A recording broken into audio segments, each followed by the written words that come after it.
place parce que c'est un point qui est aussi important pour nous, que cette aide arrive le plus rapidement et le mieux possible là où elle est nécessaire.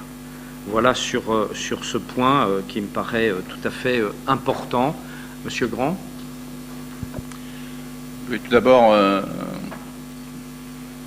exprimer toute ma solidarité avec le peuple marocain dans cet épisode douloureux pour eux, pour les familles des Marocains que je côtoie, que nous côtoyons tous, qui pour certains vivent aujourd'hui en France et qui ont de la famille là-bas, qui ont pu retourner pour quelques-uns, aider leur famille directement au Maroc, et saluer également le choix de la Fondation de France pour ce don.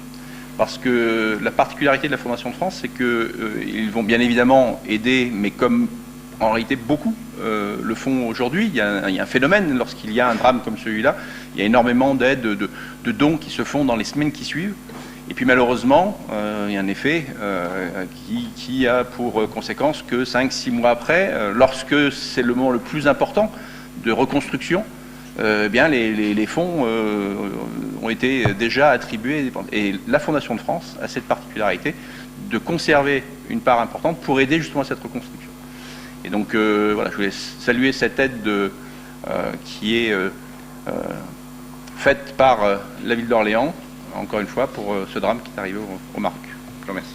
Oui, c'est important, enfin je le pense, en tout cas c'est important ce que vous dites, Monsieur Grand, sur le fait que quand il y a un drame comme celui-là, relayé médiatiquement, il y a en général et pratiquement toujours une forte mobilisation immédiate.